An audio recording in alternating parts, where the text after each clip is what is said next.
우리 오늘 말씀 보도록 하겠습니다. 오늘 말씀은 하박국 2장 1절에서 4절 그리고 20절 말씀을 함께 보도록 하겠습니다.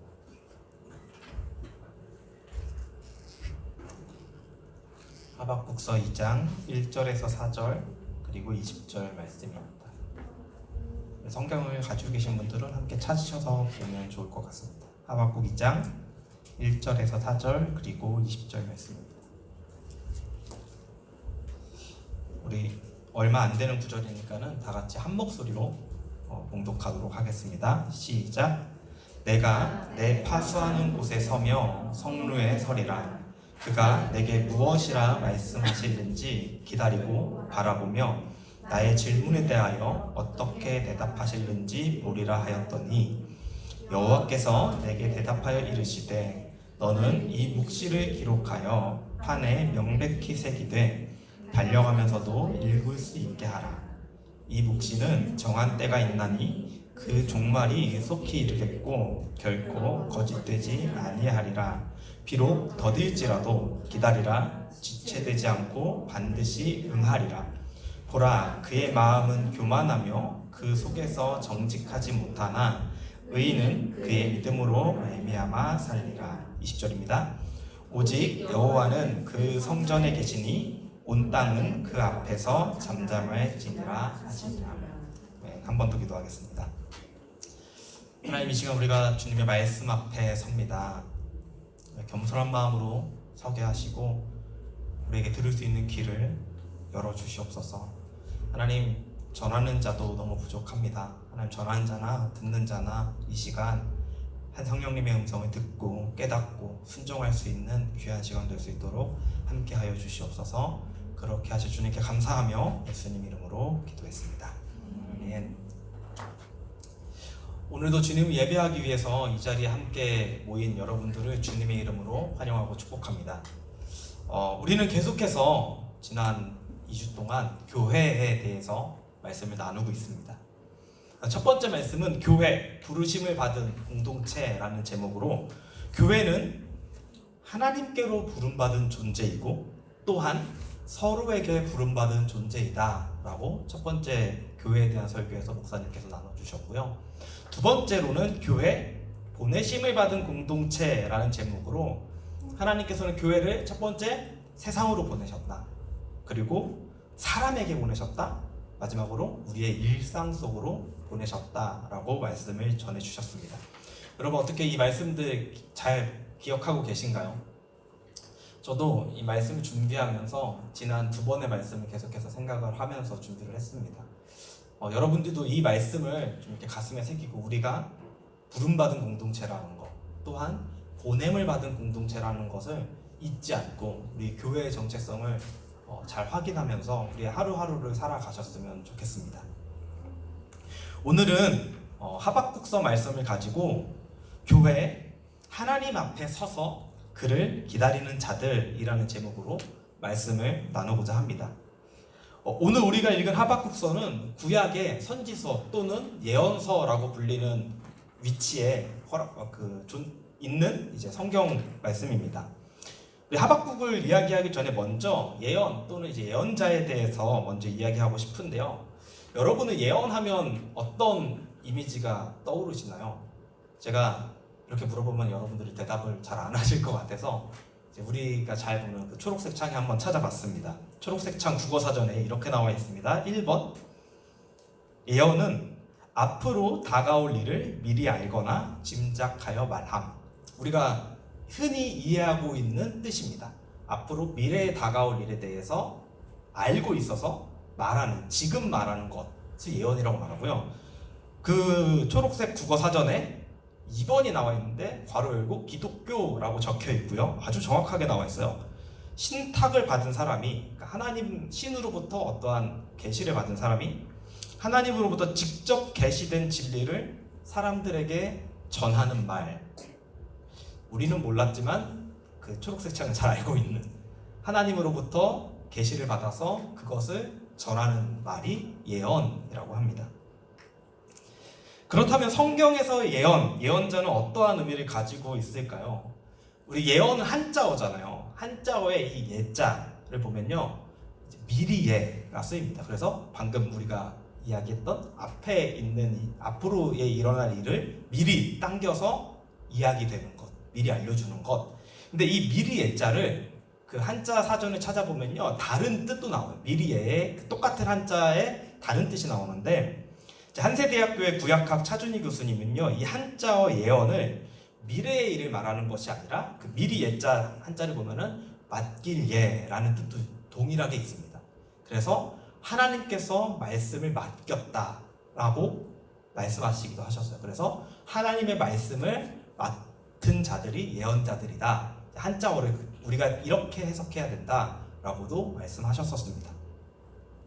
그렇다면 히브리어에서 예언은요, 어떻게 표현되어 있냐면은, 예언이란 단어는 나바라는 단어가 사용이 됩니다. 나바의 뜻은 영감에 의해서 말하다. 그리고 예언자는 그 나바에서 파생되어서 나비라고도 되어 있는데요, 이 나비는 어떤 뜻으로 되어 있냐면 영감에 의해 말하는 자. 어렵죠? 조금 쉽게 말하면은 하나님에 의해 말하는 자가 바로 예언자입니다. 나비라는 사람들입니다. 그래서 더 깊은 의미로는 첫 번째, 그 사람에게서 발생된 어떤가를 말하는 것이 아니라, 그러니까 내 생각을 말하는 것이 아니라 하나님에게로부터 온 것을 말하는 자가 나비이고, 두 번째로는 그 자신이 하나님의 영에 의해서 징발된 사람, 좀 쉬운 말로 하나님께로부터 부름받은 사람이 나비라는 사람입니다. 그게 예언자예요. 구약에서 말하는 예언자. 그러면은 이제 그 예언자의 헬라어 버전은 어떻게 되냐면요, 헬라어로는 프로페테스라는 단어가 사용이 되는데요, 여기서 영어 단어 프로펫이 나왔습니다. 그래서 이 프로페테스는 앞에, 뭐뭐의 앞에라는 의미를 가진 프로와 사람의 생각을 보여주다 또는 알게 하다, 즉 말하다, 증언하다라는 단어의 회미가 합쳐져 만들어진 단어입니다. 그래서 우리가 이거를 시간적 개념으로 보면요, 지금으로부터 앞에 일어날 일을 말하는 사람, 그래서 예언자, 프로펫이 될 수 있습니다. 그래서 우리가 흔히 잘 아는 그 예언에 대한 의미가 이렇게 적용이 됩니다. 하지만 이 접두어 프로라는 단어가요, 시간적 개념, 지금으로부터 미래에 일어날 어떠한 것만을 뜻하는 것이 아니라 공간적 개념으로도 사용이 됩니다. 그래서 무엇의 앞에라는 의미로도 사용이 됩니다. 그렇게 되면은 프로페테스라는 단어는요, 시간적 지금으로부터 미래에 일어날 일만 말하는 것이 아니라 누구누구의 앞에 서서 말하는 자라는 의미로도 우리가 이해할 수 있습니다. 그러면 예언자는요, 누구의 앞에 서서 이야기하는 자일까요? 하나님 앞에 서서 하나님의 말씀을 듣고 그것을 이스라엘 백성을 향해서, 세상을 향해서 외치는 자들이 바로 예언자들입니다. 그래서 예언자는 하나님 앞에 서는 것이 우선이 되는 사람인 것입니다. 오늘 우리가 함께 읽은 본문은 하박국서입니다. 선지자 하박국의 활동 배경은 아마도, 여러분 이거 막 깊게 제가 지금 시간이 많지가 않기 때문에 막 하나하나 자세히 다룰 수 없는 점을 양해해 주시고요, 그 시대적 상황을 이미지로 그려가면서 말씀 들으시면 조금 더 쉬울 것 같아요. 아마도 하박국 선지자의 활동 배경은 요시야 왕의 개혁 이후 여호와김 왕 시대일 것으로 추측이 됩니다. 유다의 좀 후반부를 말하고 있습니다. 이 이유는요, 1장 6절에 보면요, 하나님께서 이런 말씀을 하십니다. 1장 6절에 보라, 내가 사납고 성급한 백성 곧 땅이 넓은 곳으로 다니며 자기 술가 아닌 거처들을 점령하는 갈대아 사람을 일으켰나니 라는 말씀을 하십니다. 여기에서 나오는 갈대아 사람은 바로 바벨론을 가리키고요, 여호와 김 시대에 바벨론이 유다를 침공해 오기 때문에 아마도 하박국의 활동 배경은 그 어간이 아닐까라고 우리는 추측할 수 있습니다. 하박국은 요시야 왕의 개혁, 요시야 왕이 그 이스라엘을 많이 개혁을 했어요. 하나님 앞에 돌아서게 만든 왕 중에 하나입니다. 요시야 왕의 개혁 이후 유다가 다시 여호와 앞에, 하나님을 떠났던 유다 백성이 다시 여호와 앞에 서서 바로 걷기를 소망했을 거예요. 이제 우리가 드디어 하나님 앞에 서는구나. 예언자의 마음이 아마 그랬을 거예요. 하지만 요시야가 죽은 후 다시 유다의 왕들이 여호와 앞에 악을 행합니다. 그리고 또 애굽의 바로 느고 왕에 의하여 유다의 왕이 폐위돼요.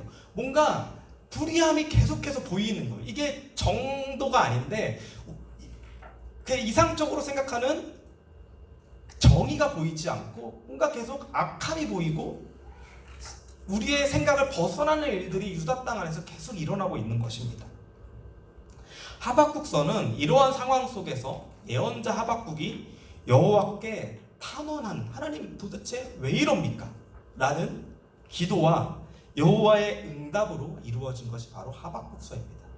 지난주 금요 예배를 들으신 분들은 우리 전도사님께서 좀 깜짝 놀랐어요. 그렇게 짧은 시간 안에 이 하박국을 그렇게 잘 설명하실 줄은 몰랐어요.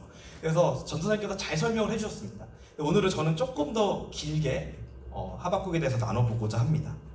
하박국의 첫 번째 탄원은요 1장 2절에서 4절에 있습니다. 제가 PPT를 준비했는데요 다 읽진 않을 거고요 짧게 준비했죠. 여러분들이 보이시는 단어를 보면 됩니다.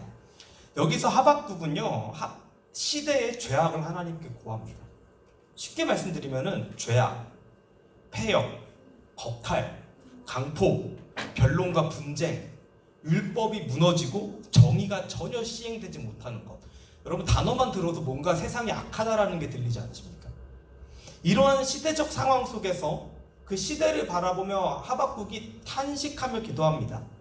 그리고 하박국은 4절에 율법이 해이하고 정의가 전혀 시행되지 못하는 이유를 악인이 의인을 애워쌌기 때문이다 라고 합니다. 아마도 국가 내부적으로는 유대 국가 내부적으로는 요시야 왕 이후에 여호아하스가 아버지 요시야의 행적을 따르지 않고 다시 하나님 앞에 악을 행하는 것을 보고 하나님이 왜 이럽니까? 왜 요시야 왕 이후에 다시 우리가 악으로 돌아갑니까? 이건 너무한 거 아닙니까? 라는 것과 유다 국가 외부적으로는 아까도 말씀드렸듯이 애굽 왕 바로 느고에 의하여 국가 내부적인 상황이 아니라 외부의 강한 왕에 의하여 여호아하스가 강제로 폐위가 되고 여호와김이 왕위에 오르면서 그 애굽의 간섭과 강포가 늘어났기 때문일 것입니다. 그러한 상황을 보면서 쉽게 이야기를 하면요, 우리 한국적인 이야기를 하면은 구한말 고종이 일본에 의해서 강제로 폐위되며 다시 순종이 왕이 올랐잖아요. 그런 상태를 보고 혹시 그 시대에 비유를 하자면 그때 올바로 선 한 사람이 이거 말이 안 된다라는 거. 이게 어떻게 국가 내부적으로도 너무 타락했는데 외부에 의해서 국가가 또 침탈돼서 국가의 권위가 떨어지는 모습을 보면서 하박국이 하나님 이거 도대체 왜 그럽니까? 이게 말이 되는 겁니까? 라고 하나님 앞에 기도하는 장면입니다. 그럼 그렇게 기도하면 우리는 여호와의 응답을 어떤 걸 기대하죠? 야, 내가 다시 살릴게. 내가 너네를 구원할게. 이런 응답을 기도하는데 이런 하박국의 탄원에 대한 첫 번째 여호와의 응답이 5절에서 11절에 나타나는데요. 그런데 여호와의 응답은요, 예상과는 전혀 다른 방향으로 진행이 됩니다. 아마도 하박국의 탄원의 배경은 아까 말했듯이 바로 느고의 폭력과 억압으로, 외부의 악한 자들의 억압으로부터 하나님 왜 이럽니까? 라는 탄원이 시작됐을 건데 여호와께서는 6절, 우리 한번 다 같이 볼까요? 6절에 이렇게 나타납니다.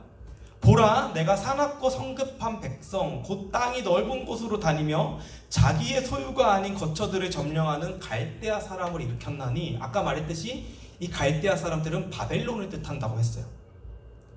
애굽의 포악을 해결하기 위하여 애굽보다 더 악하고 강한, 더 포악한 바벨론을 일으키신다라는 겁니다. 악인을 없애기 위해서 더 악한 악인을 쓰시겠다라는 거예요. 우리의 생각으로도 이해가 되지 않아요. 악함을 해결하기 위해서 더 악한 자를 쓰신다. 하박국은 이러한 여호와의 응답에 다시 한번 하나님께 그게 말이 됩니까? 라는 기도를 합니다. 1장 12절에서 17절이 그 탄원의 내용인데요. 우리 13절을 한번 다 같이 읽어볼까요? 하박국서 1장 13절입니다. 한 목소리로 한번 읽어보겠습니다. 시작. 주께서는 눈이 정결하심으로 악을 참아보지 못하시며 폐역을 참아보지 못하시거늘 어찌하여 거짓된 자들을 방관하시며 악인이 자기보다 의로운 사람을 삼키는데도 잠잠하시나이까? 무슨 말입니까? 고통으로 인하여 하나님께 해결해달라고 기도했는데 하나님께서는 고통을 더하신다면, 내가 더 큰 고통을 줄 거야 라고 한다면 하박국과 같은 이야기가 나오지 않을까요? 하나님, 당신은 정결하신 분이 아니십니까? 악을 참아 보지 못하시는 분이 아니십니까? 그런데 하나님 어찌하여 그렇게 하실 수 있습니까? 라는 하박국의 그 절절한 마음에 기도가 나타납니다. 이렇게 찢어지는 마음으로 하박국이 하나님 앞에 탄원을 했을 때, 자신의 민족이 망해가는 모습을 보면서 하나님께 탄원을 했을 때, 그리고 다시 하박국의 그 하나님의 응답을 기다리는 모습, 하박국이 어떠한 모습으로 하나님의 응답을 기다렸을까요? 바로 오늘 우리가 함께 읽은 본문 2장 1절에 하박국의 행동이 나옵니다. 2장 1절에 이렇게 나타납니다. 내가 파수하는 곳에 서며 성루에 서리라. 그가 내게 무엇이라 말씀하실는지 기다리고 바라보며 나의 질문에 대하여 어떻게 대답하실는지 보리라 하였더니, 이제 선지자가, 이 예언자가, 하박국이 하나님께 마지막으로 탄원 기도를 한 다음에 다시 내가 성루에 서리라 라고 말을 합니다. 이것이 어떻게 우리가 단편적으로 생각을 하면요, 이렇게, 저는 처음에 이렇게 봤어요. 예언자가 팔짱을 끼고서 도대체 이번에는 한번 어떻게 말씀하시는지 한번 드러나 봅시다, 이런 이미지로 다가왔어요, 처음에는. 그런데 자세히 살펴보니까는 그런 행동이 아니라, 예언자가 파수하는 곳에 서며 성루에 선다라는 것은 예언자 본래의 자리로 돌아간다는 뜻입니다. 여러분, 예언자의 자리, 아까 제가 예언자에 대해서 처음에 이야기를 할 때 예언자는 어떤 사람이라고 했죠? 하나님 앞에 선자, 그 앞에 서서 하나님의 말씀을 듣고 하나님의 말씀을 외치는 자가 예언자입니다. 내가 파수하는 곳에 서며 성루에 서리라. 내가 내 원래의 자리로 돌아가리라. 무슨 의미예요? 내가 하나님 앞에 다시 한번 서리라. 그가 어떻게 말씀하시는지 내가 들으리라 라는 거예요. 근데 그 성경책을 가지고 계신 분들은 거기에 각주가 달려있어요. 어떻게 대답하실는지 보리라 하였더니 1번하고 각주가 달려있는데, 그 밑에 다른 번역본에는 이렇게 적혀 있습니다. 그가 나로 어떻게 대답하게 하실는지 보리라. 나의 마음을 어떻게 하나님의 마음으로 바꾸실는지 보리라. 내가 어떻게 외치게 하게 하실는지 내가 다시 그 나의 본래의 자리에 서리라 하는 것입니다. 예언자는 하나님의 말씀을 듣고 그대로 선포하는 자입니다. 다시 말해서 하박국은 이제 하나님의 말씀을 들을 준비가 되었다라는 것입니다. 여기서 기다림, 내가 기다린다 하는 때 쓰여지는 그 기다림의 단어는 히브리어 짜파라는 단어가 쓰여졌는데, 그저 막연한 기다림이 아니에요. 내가 그냥 기다려볼게, 언제까지 하나님께서 이렇게 말씀하시는지 보자, 그 말이 아니라 기대와 소망을 갖고 하나님을 바라며 모든 것을 참고 살펴보는 것, 이게 기다림이란 단어에 내포되어 있는 뜻입니다.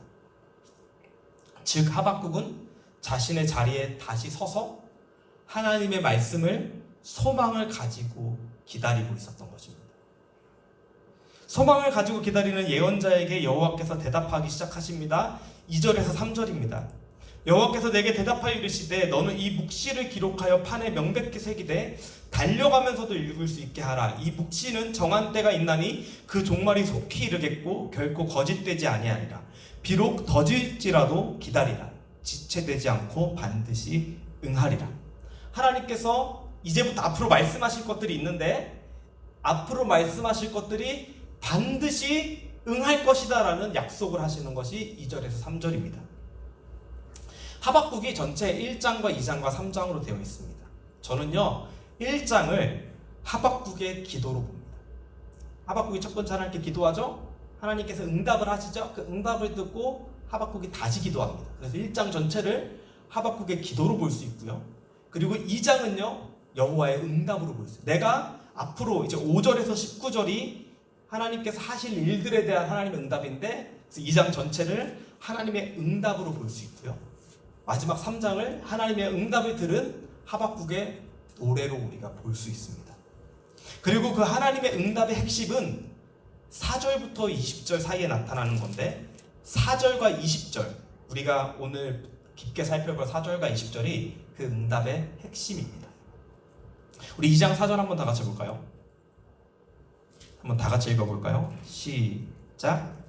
보라, 그의 마음은 교만하며 그 속에서 정직하지 못하나 의인은 그의 믿음으로 말미암아 살리라. 우리 많이 들어봤어요. 로마서 1장 17절에 나타나는 말씀입니다. 전반부, 보라, 그의 마음은 교만하며 그 속에서 정직하지 못하나, 여기서 그는요 아마도 바벨론, 그 악한 자를 뜻할 것입니다. 그리고 우리에게 익숙한 후반부, 의인은 그의 믿음으로 말미암아 살리라입니다.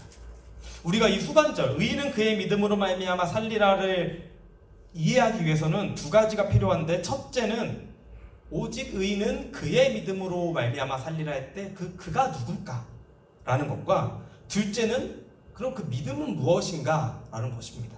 먼저 믿음에 대해서 간단하게 살펴보면요, 하박국서에서 믿음으로 번역된 히브리어 단어는 에무나입니다. 이 에무나는요 여러 가지 뜻이 있지만은 학자들이 공통적으로 이해하고 있는 말은 성실함, 신실함. 우리가 조금 더 이해할 때는 신실함으로 이해하면 좋을 것 같습니다. 그래서 의인은 그의 신실함으로 살리라 라고 이해할 수 있습니다. 그렇다면 그는 누굴까요? 대부분의 학자들은 그를 앞에 말하는 의인 자신으로 봅니다. 의인은 그의 자신의 신실함으로 말미암아 살리라로 읽혀질 것입니다. 그러면 그 신실함, 우리는 무엇에 대해서 신실할 수 있느냐, 그 의인은 과연 무엇에 대한 신실함을 가지고 있어야 되느냐 할 때, 아까 말씀드렸던 하나님이 이제 앞으로 5절에서 19절에 나타날 그 약속, 내가 그리고 그거를 2절에 3절에 내가 그 약속을 반드시 이룰 것이다 라고 하나님께서 약속하셨잖아요. 그 반드시 이루실 하나님에 대한 신실함. 그래서 의인은 그 약속을 이루실 하나님의 약속에 대한, 약속을 붙잡고 살아가는 자가 의인이다 라고 볼 수 있습니다. 이렇게 이해해도 우리에게 많은 도전으로 다가옵니다. 우리는 언제나 약속하시는 하나님, 그리고 그것을 이루실 하나님, 우리는 그 하나님 앞에 변하지 않는 신실함으로 반응하며 나아가야 되는 존재들입니다. 그런데 히브리어 구약 성경을 헬라어로 번역한 70인역 성경에서는 이 부분을 조금은 다르게 이해하고 있어요. 70인역에는요 의인은 그의 믿음이 아니라 나의 믿음으로 살리라 이렇게 되어 있어요. 그럼 의인은, 이거 하나님의 말씀이거든요. 지금 의인은 나의 믿음으로 살리라. 조금 더 쉽게 이야기를 하면은 의인은 나의 신실함으로 살리라고 이야기하고 있는 거예요. 여러분, 우리가 신실을 이야기할 때, 신실함을 이야기할 때 이것은 하나님의 아주 중요한 성품으로 우리는 이미 이해를 하고 있습니다. 신실함을 쉽게 이야기를 하면요, 변하지 않는다라는 거예요. 하나님은 한 번도 변하시지 않으셨습니다. 우리를 향한 사랑과 하나님의 나라를 향한 계획이 단 한 번도 변하시지 않고 창조부터 지금까지, 그리고 앞으로 주님 다시 오시는 그날까지 하나님은 언제나 변하지 않으시는 그 성품을 가지고 우리에게 다가오셨습니다. 그러면 충분히 이해할 수 있어요. 오직 의인은 하나님의 나의 신실함으로 말미암아 살리라. 그럼 이러한 문맥에서라면은 2장 4절 후반절은 이렇게 이해할 수 있어요. 현재의 위기 상황에도 불구하고 이 세대가 너무 악하고 없어질 것만 같고 하나님의 나라가 보이지 않는 것과 같은 이 위기 상황에도 불구하고 하나님은 자신의 신실함 때문에 의인을 구원하실 것이다. 우리는 그렇게도 받아들일 수 있습니다. 이와 같이 2장 4절 후반절을 의인은 하나님의 신실함으로 살리라로 읽을 수 있다면 우리는 그 하나님의 신실함을 어디서 볼 수 있을까요? 그것은 바로 20절입니다. 우리 20절 한번 다 같이 읽어볼까요? 시작. 오직 여호와는 그 성전에 계시니 온 땅은 그 앞에서 잠잠할지니라. 이스라엘 백성에게 성전은, 그 이전의 성막은 하나님의 함께 하심의 상징이에요. 그리고 하나님이 함께 하신다라는 것은 하나님이 우리를 다스리고 계신다라는 것의 상징이에요. 말하죠. 오직 여호와는 그 성전에 계시니. 다시 말하면은 지금도 하나님은 다스리고 계시니 온 땅은 여호와 앞에 잠잠할지어다 라고 외치고 있는 것입니다. 4절에 의인은 나의 신실함으로 살리라 라고 말씀하신 뒤 오늘 살펴보진 않을 건데 집에 가서 한번 읽어보시면 5절부터 19절까지 악인에 대한 그 바벨론에 대한 5가지 화 선포, 화 있을진저 너네가 멸망할 건데 5가지를 선포합니다.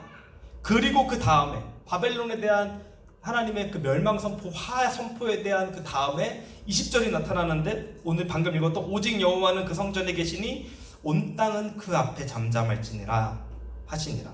히브리어 성경에서는 오직이 아니라 그러나 또는 왜냐하면으로 해석할 수 있는 왜로 시작이 되고 그리고 악인이 심판을 받을 것이다 라고 말하고 있습니다. 5절에서 19절 악인이 심판을 받을 것이다.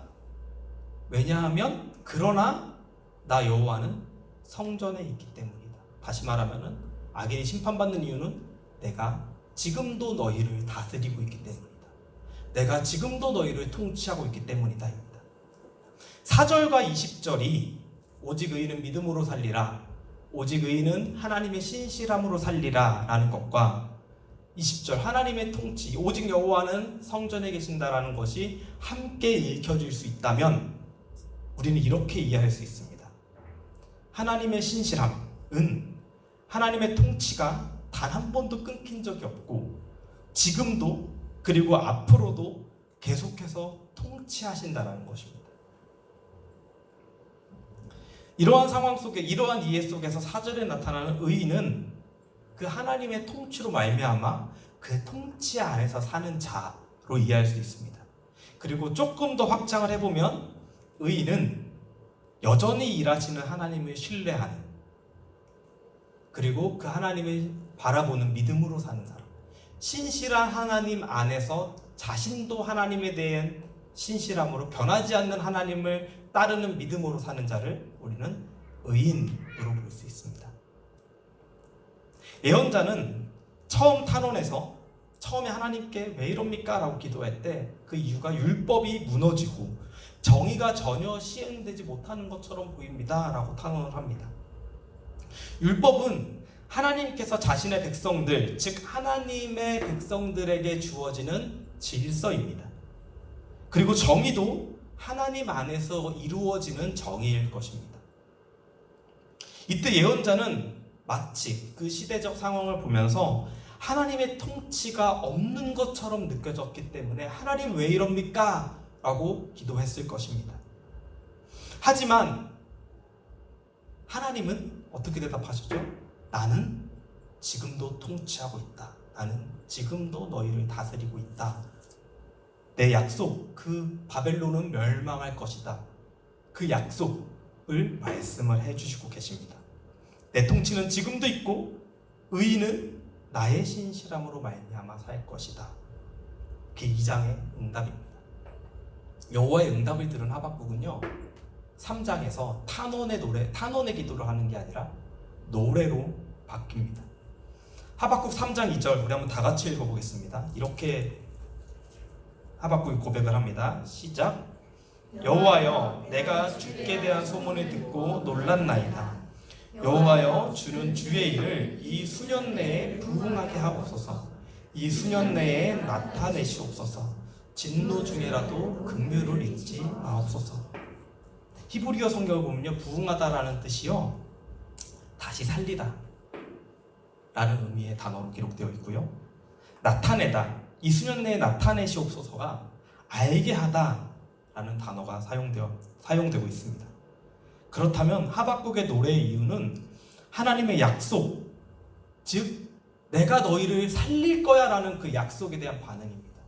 하나님, 바벨론이 쳐들어오는 것, 이 유다가 지금 이렇게 악한 길을 걷는 것, 이 상황에도 하나님께서 말씀하셨던 그 약속, 내가 너희를 다시 살릴 거야, 내가 너희를 지금도 통치하고 있어 라는 그 약속을 우리가 알게 하시옵소서, 우리를 다시 살리시옵소서 라는 믿음의 고백을 하게 되는 것입니다. 이 하박국의 시대 이후에 유다는 얼마 안 가서 진짜로 바벨론의 포로로 잡혀가고 유다 민족은 멸망을 하게 됩니다. 마치 하나님의 살리심의 약속이 이루어지지 않는 것처럼 보입니다. 왜? 나라가 망했어요. 하나님께서 살리시겠다고 약속했는데 실제로 나라가 망해버렸어요. 마치 약속이 이루어지지 않는 것처럼 느껴져요. 근데 포로지에 끌려간 유다 백성들에게 만약에 이 하박국의 메시지가 남아있었다면 그들은 하박국 2장 4절과 20절은 그들에게 소망이 되었을 것입니다. 의인은 하나님의 신실함으로 말미암아 살리라. 포로지에 잡힌 유다 백성들이 붙잡을 수 있는 것은 하나님은 지금도 우리를 통치하고 계시고 그 신실함은 변하지 않을 것이고 하나님은 우리를 다시 살리실 것이다 라는 그 포로지의 소망을 가질 수 있을 것이었고, 그렇기에 3장에서 그들은 창조주 구원자 하나님에 대해 노래하기 시작합니다. 그리고 우리가 잘 아는 3장 16절에서 19절, 무화과 나뭇잎이 마르고 포도의 열매가 없어도 내가 하나님으로 인하여 즐거워할 수 있는 이유는 그분이 신실하시기 때문이고 그분이 지금도 우리를 다스리시고 있기 때문이다. 하나님의 구원은 반드시 이루어질 것이기 때문이다 라는 소망이 있었기 때문에 그 노래를 부를 수 있었던 것입니다. 저희는 지금 교회에 대해서 주일마다 나누고 있습니다. 교회 이야기를 하면서 오늘 한 20분 동안 하박국을 이야기를 했어요. 사랑하는 교회된 여러분, 하나님께서는 교회를 예언자와 같은 존재로 부르셨습니다. 여러분 오해하시면 안 돼요. 우리가 예언자입니다 이런 소리가 아닙니다. 예언자의 마음을 가진 자들로 부르신 거예요. 우리 첫 번째 주, 두 번째 주에 교회에 대해서 주제가 뭐였죠? 첫 번째, 교회는 부르심을 받은 공동체자. 두 번째, 교회는 보내심을 받은 공동체다 라고 말씀을 들었어요. 예언자도 똑같은 존재였어요. 하나님께로 부름받은 사람이었고 세상을 향해 보내신 존재가 예언자였어요. 교회도 똑같다라는 것입니다.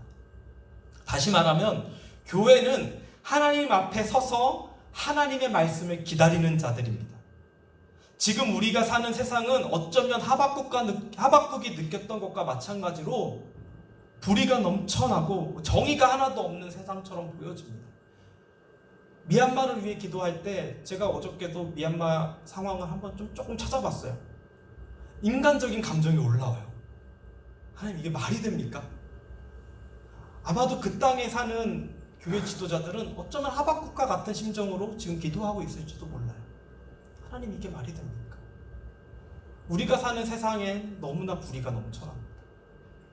이러한 때에 우리는 교회로서 하박국과 같이 하나님께 기도할 수 있는 존재가 됩니다. 여러분 물어보셔야 돼요. 하나님 왜 이럽니까? 세상이 왜 이럽니까? 물어보셔야 됩니다.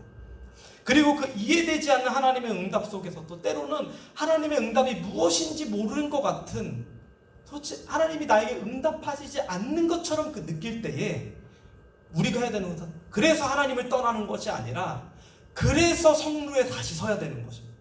그래서 우리의 본래의 자리에 다시 돌아가야 되는 것입니다.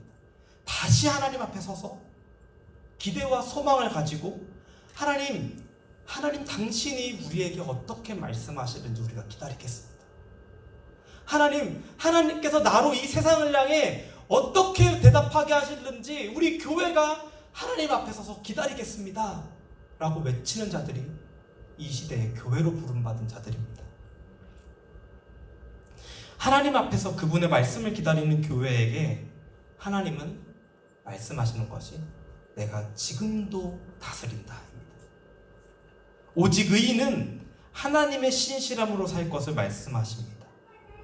교회된 여러분, 하나님은 지금도 우리의 삶에 변함없이 신실함으로 역사하고 계십니다. 그 하나님 앞에 우리의 모든 것을 맡기길 원합니다. 마지막으로 교회는 예언자들과 같이 하나님의 마음을 받아서 외치는 소리로 서야 되는 존재들입니다.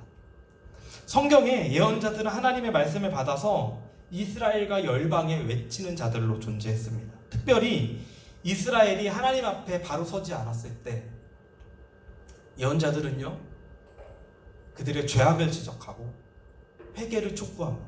우리 지금 성경 통독 예언서 읽고 계시는 분들, 여러분 예언서를 읽다 보면요, 미래에 대한 이야기가 그렇게 많이 나오지 않아요. 다 어떤 이야기 나와요? 이스라엘의 죄악에 대한 이야기가 나오고요, 하나님이 그렇기 때문에 너네가 돌아오라라고 촉구하고요, 그렇지 않으면 하나님께서 심판하실 거다라고 이야기를 합니다. 여러분, 자기의 민족의 죄악을 바라보며 자기도 그 속에 속해 있어요. 예언자가 그들에게 죄악을 선포하고 회개를 촉구하고 하나님의 심판을 선포할 때 그 예언자의 마음은요, 기뻐하면서 외쳤을까요? 아닐걸요. 찢어지는 마음으로 외치는 거예요. 제발 돌아와라. 제발 하나님 앞에 돌아와라. 그래야 우리가 살 길이다 라고 외치는 것이 예언자의 마음. 하지만 하나님은 그들에게 심판만을 말씀하시지 않으셨습니다. 예언서를 읽다 보면요, 꼭 등장하는 게 있어요. 뭐예요?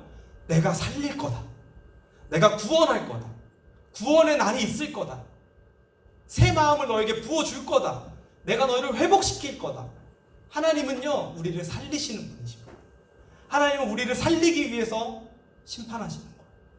죽이기 위해서 심판하시는 것이 아닙니다. 신약에도 외치는 소리의 존재가 등장합니다. 많은 소리들이 있겠지만 첫 번째, 우리가 대표적으로 아는 사람이 침례자 요한입니다. 요한은 예수님의 공생애를 시작하시기 전에 먼저 나타나서 이스라엘을 향하여 외치는 자로 섰습니다. 성경은 그를 향하여 이사야서 말씀을 인용하여 광야에 외치는 자의 소리로 표현합니다. 마태복음 3장 1절에서 3절입니다. 우리 한번 다 같이 읽어볼까요? 시작.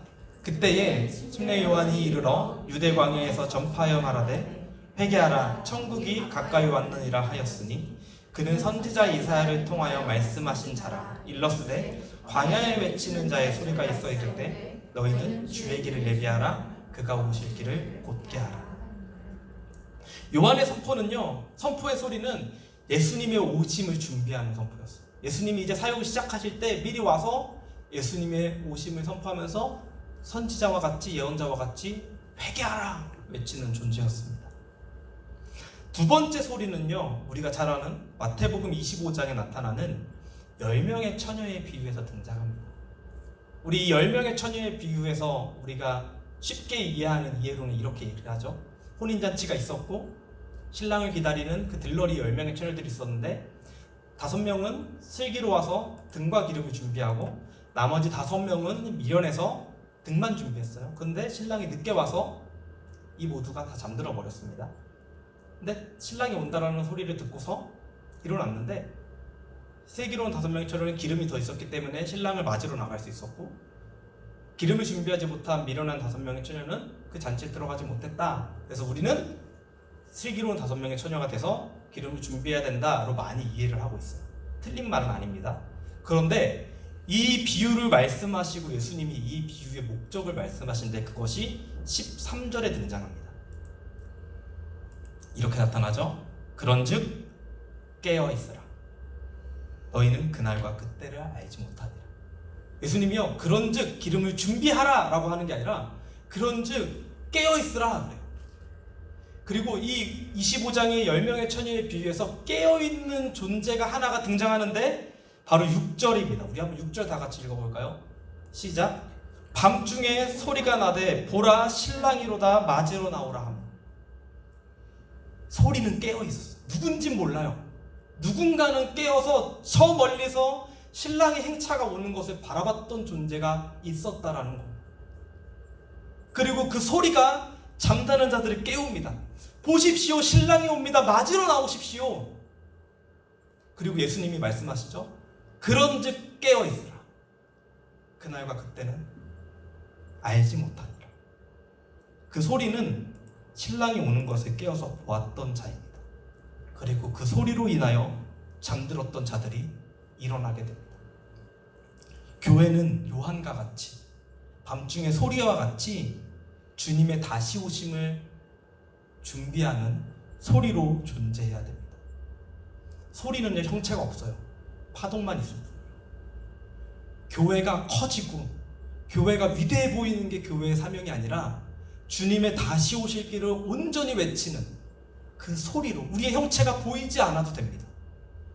예수님만 나타나면 되는 겁니다. 예언자들이 하나님의 마음을 외쳤던 것과 같이 하나님 앞에 서서 그분의 말씀을 기다리며 주님의 다시 오심을 바라보며 잠든 자들을 향하여 깨어 외치는 자로 서야 됩니다. 보십시오, 주님이 오십니다. 어서 일어나서 주님을 맞이하십시오 라고 외치는 자의 소리가 되어야 됩니다. 우리 교회를 통하여 하나님의 마음과 하나님의 통치 그리고 주님의 다시 오심이 이 땅 가운데 온전히 선포되어지기를 소망합니다. 우리 찬양하고 기도하길 원합니다.